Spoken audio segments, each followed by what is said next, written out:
ठंडी हवा चल रही थी। आसमान में काले बादल छाए हुए थे और सड़क के किनारे एक टूटी फूटी झोपड़ी के सामने दो बूढ़े लोग चुपचाप बैठे थे। उनकी आंखों में आंसू थे पर आवाज नहीं। बूढ़ा आदमी धीरे से बोला, कमला, आज भी कुछ नहीं मिला। कमला ने हल्की मुस्कान दी, कोई बात नहीं जी, पानी पीकर सो जाएंगे। लेकिन सच्चाई ये थी, दोनों पिछले 2 दिन से भूखे थे। ये कोई आम बूढ़े नहीं थे, इनका नाम था रामलाल और कमला। एक समय था जब उनका बेटा उनकी आंखों का तारा था, लेकिन आज वो उसी बेटे की वजह से इस हाल में थे। सालों पहले एक चमचमाती कार धूल उड़ाती हुई उसी सड़क पर आकर रुकी थी। गांव वाले दूर खड़े होकर देख रहे थे। कार का दरवाजा खुला और एक नौजवान लड़का बाहर आया। साफ कपड़े, महंगी घड़ी और चेहरे पर घमंड। वो था उनका बेटा मोहित।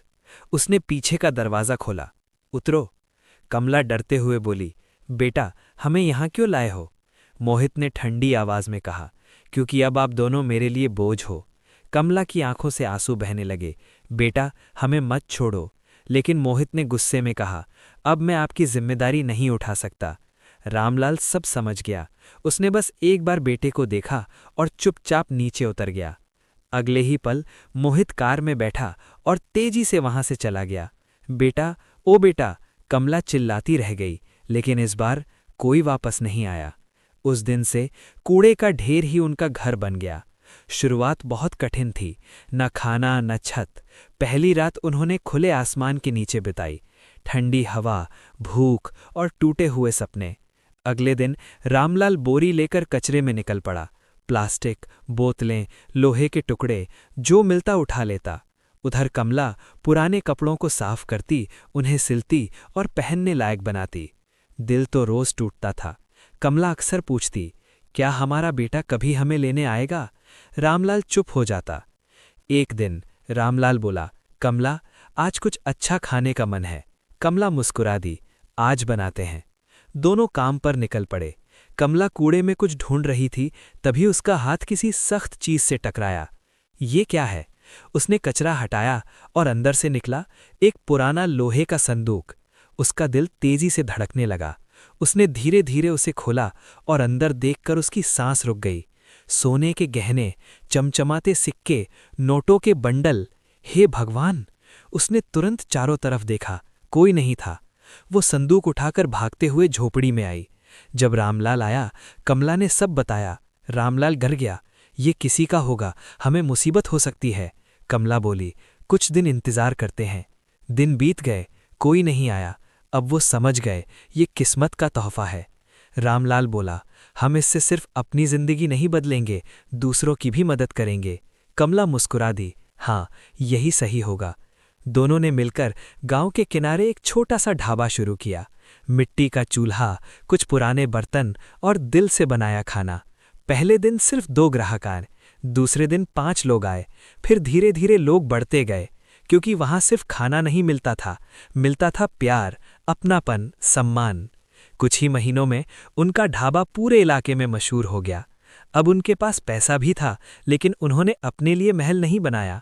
उन्होंने गांव में पानी का नल लगवाया, गरीबों को खाना खिलाया, जरूरतमंदों को काम दिया। लोग कहने लगे, ये इंसान नहीं, फरिश्ते हैं। एक दिन कमला मुस्कुराते हुए बोली, देखो हीरालाल, पहले हम कूड़े में जीते थे, आज हमारी वजह से लोग जी रहे हैं। हीरालाल ने आसमान की तरफ देखा, शायद भगवान ने हमें इसलिए चुना।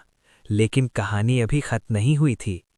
एक दिन दोपहर का समय था, ढाबे पर भीड़ लगी थी। तभी एक कमजोर भूखा भिखारी वहां आया। फटे कपड़े, थकी आंखें और कांपती आवाज, माँ, कुछ खाने को दे दो। कमला का दिल पिघल गया। बैठो, अभी लाती हूं। उसने उसे गरम रोटी और दाल दी। वो ऐसे खाने लगा जैसे सालों से भूखा हो। हीरालाल उसे ध्यान से देख रहा था। कुछ जाना पहचाना सा लगा। जब उस आदमी ने ऊपर देखा, दोनों की आंखें मिली और अचानक उसकी आंखों से आंसू बहने लगे। थाली हाथ से गिर गई। बाबूजी! हीरालाल जम गया। कमला पास आई, ध्यान से देखा और चिल्लाई, बेटा! वो उनका बेटा मोहित था। वो उनके पैरों में गिर पड़ा। माँ, बाबूजी, मुझे माफ कर दो। रोते रोते उसने बताया, मेरी पत्नी ने मुझे आप दोनों के खिलाफ भड़काया। मैंने आपकी कद्र नहीं की। फिर उसने सब कुछ छीन लिया और मुझे छोड़कर चली गई। अब मेरे पास कुछ नहीं बचा। कमला रोने लगी। तूने ऐसा क्यों किया बेटा? हीरालाल ने कुछ देर सोचा, फिर धीरे से बोला, गलती इंसान से होती है, पर जो अपनी गलती समझ ले वो बुरा नहीं होता। कमला ने उसे गले लगा लिया। तू वापस आ गया, बस यही काफ़ी है। उस दिन ढाबे में सिर्फ खाना नहीं बना, एक टूटा हुआ रिश्ता फिर से जुड़ गया।